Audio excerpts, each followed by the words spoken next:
Matt Crilly, Strathclyde Union President here, and you want to know what I've been working on. So for those of you who weren't at the last Parliament, I guess two key themes that I've been working on since starting the role, and two of the primary accomplishments have been the emergency and temporary accommodation secured in halls.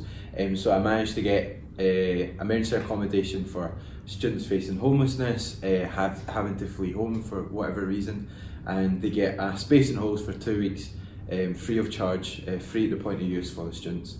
And then we've got temporary accommodation for those in perhaps less severe circumstances, but who just need that sort of place to stay or in between places. What I've also been looking at is securing more student support funding on campus, and I'm really happy to announce that we've managed to secure £125,000 for students, and that will be in place at the start of the next semester. But yeah, really delighted by £125,000.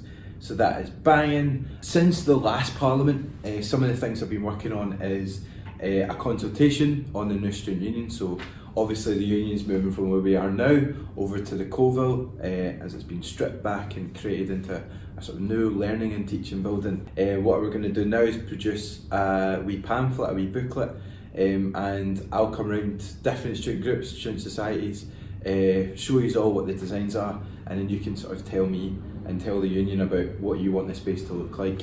I've also been continuing the student union support for additional funding for our mental health provision on campus, our counselling service, but also the wider mental health provision. So I think we've seen a significant investment in the counselling services.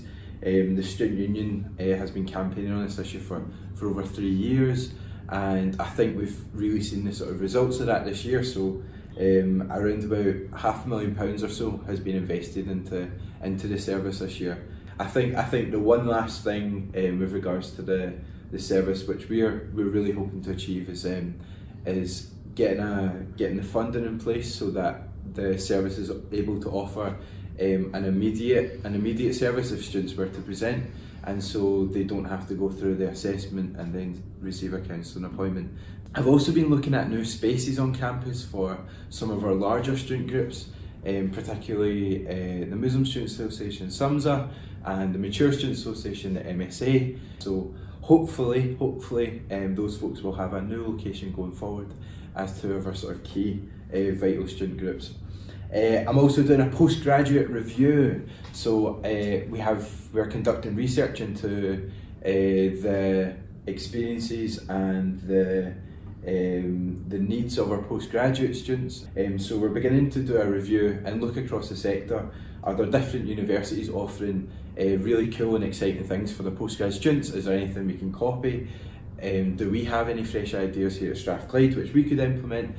So hopefully we'll have something, but that'll be an ongoing process, and we'll be looking to additional services and additional spaces for postgrads. So widening access is making sure that everyone, and those from either non-traditional student backgrounds, disadvantaged backgrounds, can access university education, and that the university is doing all it can to support those students once they're in education. So I'm working with the HAS faculty on that. HAS has been the leader in the university when it comes to widening access. So I think it's really important that we as a student union get on the ground with them so that we can influence HAS and then sort of influence the rest of the university. I'm now beginning to turn my attention towards the study skills service offered at the university.